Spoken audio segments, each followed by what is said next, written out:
आज हम इस वीडियो में 10 क्लास के स्टूडेंट जो 2025 में फाइनल एग्जामिनेशन देने जा रहे हैं उनके लिए जो इंग्लिश ग्रामर का जो है मोस्ट इम्पोर्टेंट क्वेश्चन जो ज़्यादा चांसेस है जो 2025 में पूछे जाएंगे और से क्वेश्चन को हम लोग ज़्यादा कोशिश करेंगे सोल्व करने का। ग्रामर पोर्शन जो हर एग्जामिनेशन के लिए चाहे एकेडमिक हो या कॉम्पिटिटिव हो या किसी फील्ड में जो है ग्रामर पोर्शन सबसे इंपॉर्टेंट प्ले करता है। तो शुरू करता हूँ। आज का हमारा जो पहला क्वेश्चन है, the teacher said to the students have you any question. देखिए एक्चुअली में क्या है, यहाँ पर ये जो क्वेश्चन आपका दिया हुआ है इंट्रोगेटिव डब्ल्यूएस क्वेश्चन। देखिए नरेशन में क्या है, इंटेरोगेटिव और डब्ल्यूएस क्वेश्चन। इसमें हमने क्या बताया था कि इंट्रोगेटिव और डब्ल्यूएस क्वेश्चन में क्या है, दोनों में सिमिलरिटीज क्या है कि दोनों में क्या रहेगा, क्वेश्चन मार्क रहेगा। इंट्रोगेटिव में देखिएगा एक्चुअली में कॉमा के लिए हम लोग क्या दैट लगाते थे, लेकिन नरेशन में हमें कॉमा के लिए जो है दैट नहीं लगेगा। ठीक है, तो इंट्रोगेटिव में आप इफ या वेदर का यूज कर सकते हैं, लेकिन डब्ल्यूएस क्वेश्चन में ना इफ लगा सकते हैं या ना आप वेदर लगा सकते हैं, ये आपका यूज नहीं होगा और यहाँ पर आपका यूज होगा। इंट्रोगेटिव डब्ल्यूएस क्वेश्चन में जो है आपका दैट का यूज नहीं होगा, इंट्रोगेटिव में भी नहीं होगा और इसमें भी दैट का यूज नहीं होगा। क्रॉस का मतलब समझ लीजिएगा कि इसमें नहीं यूज करना है। चलिए, इससे पहले क्या होता था, हम लोग कॉमा के लिए इस सेट टू के लिए हम लोग क्या करते टोल्ड लगाते थे, लेकिन इसमें टोल्ड नहीं लगे बल्कि आस्क लगेगा या फिर आस्क लगेगा, दोनों में। इसमें भी जो है आस्क या फिर आस्क, पास्ट में रहेगा ये होगा। क्लियर। चलिए, तो इंट्रोगेटिव का पहचान ये है कि अगर आपका हेल्पिंग वर्ब फर्स्ट में अब बाद में सब्जेक्ट आएगा तो समझ लीजिएगा मेरा इंट्रोगेटिव क्वेश्चन है। और डब्ल्यूएस क्वेश्चन मतलब डब्ल्यूएच वर्ड रहेगा तो समझिए डब्ल्यूएस क्वेश्चन है। तो ये क्वेश्चन यहाँ पर देखिए पहले क्या है ना, ये क्वेश्चन एक्चुअली में जो है ये आपका जो है इंट्रोगेटिव क्वेश्चन है, क्योंकि ये आपका हेल्पिंग वर्ब, ये बाद में सब्जेक्ट है, इधर आपका जो हेल्पिंग वर्ब हो गया, इससे रिलेटेड है। चलिए इसको हम लोग सोल्व करने की कोशिश करते हैं। तो हम लोग सोल्व क्या करेंगे, देखिए आपका दे रहा क्या, द टीचर सेट टू का कोड हमने क्या बताया है, आस्क लगा सकते हैं, एस के डी आस्क, किससे, द स्टूडेंट से, स्टूडेंट। अब देखिए कॉमा है ना, कॉमा के लिए एक्चुअली भी क्या लगाते थे, दैट लगाते थे, लेकिन यहाँ इंट्रोगेटिव में इफ या वेदर लगेगा। चलिए आप इफ का यूज कर सकते हैं, अपने इफ लगा दिया। अब देखिए यहाँ पर से जो है ना नरेशन में हमेशा याद रखिएगा SON सन 1 2 3, इसको हमेशा ध्यान दिएगा, बार बार जब भी बनाइएगा नरेशन इस चीज को हमेशा माइंड में रखिएगा। तो यू ऑलरेडी क्या किया, ये सेकंड पर्सन है, सेकंड पर्सन का क्या फार्मूला है, ऑब्जेक्ट के अनुसार। इस पोर्शन को हम लोग सब्जेक्ट बोलते हैं और इस पोर्शन को हम लोग क्या बोलते हैं, ऑब्जेक्ट बोलते हैं। ओके, तो ऑब्जेक्ट के अनुसार यहाँ पे ऑब्जेक्ट ऑलरेडी क्या चाहिए आपका है, सिंगुलर या प्लूरल है, वो प्लूरल है, तो प्लूरल है उसके लिए क्या होगा, यहाँ पर दे का यूज कर सकते हैं।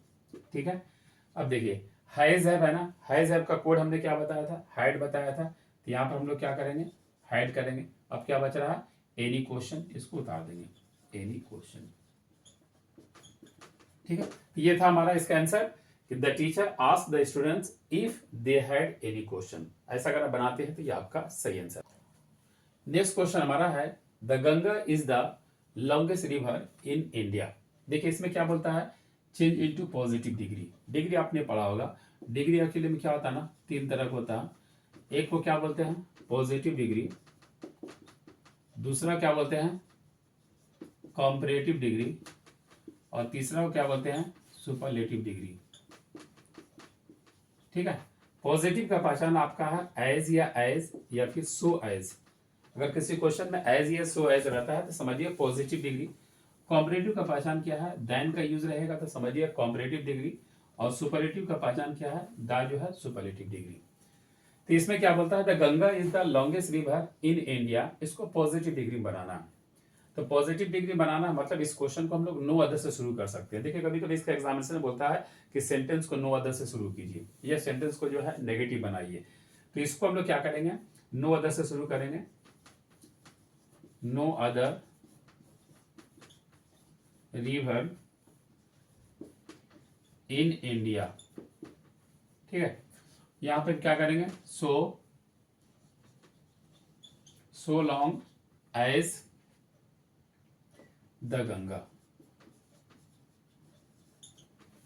क्या बोलता है, no other river in India, यहाँ पे इज किएगा।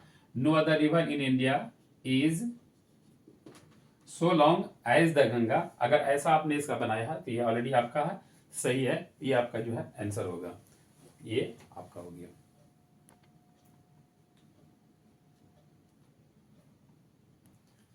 नेक्स्ट क्वेश्चन हमारा है she is too weak to walk. देखिए इसमें क्या है ना, सो दैट का यूज करना है। और इसका एक क्वेश्चन और देता है कि रिमूव टू, यानी इस टू को जो है रिमूव करने के लिए बोलता है। कई तरीके से इसको क्वेश्चन देता है, या फिर नेगेटिव भी बोल सकता है। तो अब देखिए इसका जो हमने कोड बताया था कि जहां पे डबल टू है, इसका रिलेशन क्या है, सिंगल टू से बनता है। इस टू का कोड क्या चीज, सो है। इस कोड का जो है, इस टू का कोड क्या चीज है, दैट है। अगर क्वेश्चन में आपका इज हो, एम हो, आर हो, तो नेचुरली क्या है, आप लोग अपने से जो है कैन का यूज कीजिएगा। और अगर क्वेश्चन में जो है वाज हो, वर हो, तो अपने से जो है कुड का यूज कीजिएगा। ठीक है, इस चीज को ध्यान दीजिएगा। इसमें क्या है, इज एम आर, मतलब इज दिया हुआ है, देखिए इज दे रहा, तो मतलब आपका कोड जो है कैन का यूज होगा। चलिए क्वेश्चन शुरू कर रहा हूं। तो इसका आंसर क्या हो जाएगा, शी इज, इसका कोड क्या है, डबल टू का सो है, यहां हम लोग सो लिख देंगे। वीक को क्या करेंगे, वीक लिख देंगे। अब देखिए इसका कोड क्या चाहिए है, दैट है, तो यहाँ पर हम लोग क्या करेंगे, दैट लगा देंगे। जैसे हम लोग दैट लगाएंगे ना, यहाँ पर दैट लगने के बाद हम लोग कहाँ आएंगे, फर्स्ट सब्जेक्ट। फर्स्ट सब्जेक्ट के अनुसार हम लोग क्या करेंगे, सब्जेक्ट लाने की कोशिश करेंगे। तो फर्स्ट सब्जेक्ट के अनुसार यहाँ सब्जेक्ट क्या हो जाएगा, शी हो जाएगा। अब इसमें क्या है, इज एम आर है, वाज वियर है, वाज वियर तो नहीं है एक्चुअली, इज एम आर मतलब इज है। तो इसका कोड आपका क्या है, कैन नॉट हमने बोला था। ठीक है, कैन नॉट या फिर कुड नॉट का यूज कर सकते हैं। तो यहाँ पर हम लोग क्या करेंगे, कैन नॉट का यूज करेंगे। ठीक है, कैन नॉट हो गया। अब क्या बच रहा है, वॉक बच रहा है, वॉक का जो है वॉक यूज कर देंगे। ठीक है, तो इसका आंसर होगा she is so weak that she can not walk. अगर ऐसा आप बनाते तो आपका आंसर सही है। नेक्स्ट क्वेश्चन हमारा है Rohit was too fat to run. देखिए इससे पहले हमने क्या है ना बताए थे, अगर क्वेश्चन में आपका इज एम आर रहेगा तो क्या लगाएंगे, कैन नॉट का यूज करेंगे। अगर क्वेश्चन में जो है वाज या वर होगा तो हम लोग कुड नॉट का यूज करेंगे। ये लास्ट क्वेश्चन में हमने डिस्कस किया था। ठीक है, तो चलिए शुरू करता हूं। आपका जो है आंसर क्या हो जाएगा, रोहित। ठीक है, वाज का क्या हो जाएगा, वाज ही हो जाएगा। इस टू के लिए कोड का चाहिए है, इस टू के लिए हमारा क्या कोड है, सो है, सो लगा देंगे। फाइट का क्या हो जाएगा, फाइट हो जाएगा। अब इस टू के लिए कोड क्या चाहिए था, दैट है, तो यहाँ पर हम लोग क्या करेंगे, दैट यूज करेंगे। हमने कहा था जैसे ही दैट लगेगा तो हम दौड़ के आएंगे कहाँ पे, फर्स्ट सब्जेक्ट पे। तो फर्स्ट सब्जेक्ट आपका क्या है, रोहित है। रोहित के अनुसार यहाँ रोहित क्या लड़का है, तो इसके लिए क्या लगेगा, ही लगेगा। चलिए फिर हमने बोला था अगर क्वेश्चन में इज एम आर है तो कैन नॉट, वाज वेयर है तो कुड नॉट। इसमें वाज आ रहा तो यहाँ पर अपने से हम लोग क्या यूज करेंगे, कुड नॉट यूज करेंगे। Could not. अब क्या बच रहा, रन बच रहा, रन का रन मिला। चेक कर लिया आपका answer, Rohit was so fat that he could not run, यही आपका सही आंसर होगा। देखिए अगला क्वेश्चन आपका choose the correct phrasal verb. ये भी याद रखिए फाइनल एग्जाम में एनी और 2 से 3 क्वेश्चन हमेशा रहता ही।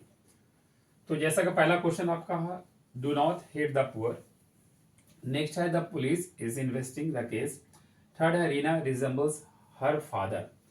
अब देखिए अंडरलाइन जो किया हुआ उसका जो है यहाँ फ्रेजल वर्ब में कौन सा जो है मीनिंग होगा वही आपका आंसर होगा। जैसे आपका क्या है, लुक इनटू मतलब जांच पड़ताल करना। टेक आफ्टर मतलब एक दूसरे से फेस या चेहरा मिलना। पुट अप विथ का मतलब है टोलरेट बर्दाश्त करना। लुक डाउन अपॉन का मतलब हेट या घिनना करना। तो देखिए पहला क्या चीज है, do not hate the poor, इसका मतलब हेट का मतलब होता है घिनना करना, नफरत करना। यानी पहला का जो है हेट का जो होगा लुक डाउन अपॉन हो जाएगा। Look down upon, look down upon का मतलब होता है घिनना करना, नफरत करना। सेकंड आपका क्या है, इन्वेस्टिगेटिंग। इन्वेस्टिगेटिंग का मतलब क्या हो गया, जांच पड़ताल करना। तो लुक इनटू होता है, ये वाला आपका जो है 2 नंबर आंसर होगा। लेकिन यहाँ पर क्या है, इन्वेस्टिगेटिंग जो है ना ये V4 दिया ना, तो V4 की वजह से आपको यहाँ पर क्या करना पड़ेगा, लुकिंग, लुकिंग इनटू कीजिएगा तब आपको फुल मार्क्स मिलेगा, और तो फिर नहीं मिलेगा। तो आपका इसका 2 नंबर का जो है लुकिंग इनटू होगा। थर्ड में आप देखिएगा रिजम्बल्स। रिजम्बल का मतलब मान लीजिए आपका फेस जो है अपने फादर से या मदर से मिलता है, उसको हम लोग रिजम्बल्स बोलते हैं। तो रिजेंबल का जो है इसका जो सेम मीनिंग होता है, ये देखिए टेक आफ्टर, ये आपका हो गया 3 नंबर का, ये आंसर हो गया। लेकिन टेक आफ्टर नहीं होगा, क्योंकि 31 का फार्मूला हमने बताया था, 31 में जो एस या एस का यूज होता था, उस फार्मूला के अनुसार यहाँ क्या हो जाएगा, टेक्स आफ्टर। अगर आपका आंसर जो है टेक्स आफ्टर होता है तब आपका सही होगा। ओके, तो पहला आपका जो हेट है, हेट का क्या होगा, लुक डाउन अपॉन हो गया। दूसरा इन्वेस्टिगेटिंग है तो लुकिंग इनटू हो जाएगा। तीसरा आपका रिजेंबल्स है, इसका होगा टेक्स आफ्टर। तो आप अगर ऐसा करते हैं तो ये आंसर आपका जो है सही होगा। तो ये रहा। नेक्स्ट क्वेश्चन की तरफ चलता हूं। देखिए नेक्स्ट क्वेश्चन हमारा है, I saw a mad dog I run away. देखिए इसमें क्या है, दो क्वेश्चन है कि मैंने एक पागल कुत्ता को देखा और मैं भाग गया। इसको क्या बनाने बोल रहा है, यूजिंग पार्टिसिपल, या फिर ज्वाइनिंग कीजिए, या फिर सिंपल सेंटेंस बनाइए। देखिए दोनों का जो सब्जेक्ट है आई और आई क्या है, दोनों में कॉमन है। इधर देखिएगा ये आपका वर्ब जो है ये V2 है, इधर क्या है रन जो है, रेन जो है ये भी आपका V2 है। ठीक है, तो पहला काम क्या हो रहा है इसमें, देखने के काम हो रहा है, दूसरा काम हो रहा है भागने का काम हो रहा है। तो इसी को हम लोग क्या करेंगे, पार्टिसिपल करेंगे, इसका V1 में लाएंगे, मतलब सी कर देंगे इसको, एक्चुअली में SEEC। ठीक है, पार्टिसिपल बोल रहा है तो इसमें हम लोग क्या करें, ING लगा देंगे, मतलब V4 में यूज कर देंगे। सीइंग, ठीक है, क्या देखा, a dog, seeing a mad dog, mad dog. ठीक है, अब दोनों में सब्जेक्ट तो कॉमन है। अब यहाँ पर क्या करेंगे, I run away, I run away, यानी क्या करेंगे, seeing a mad dog I run away. अगर ऐसा बनाते हैं तो ये आपका जो आंसर सही होगा। चलिए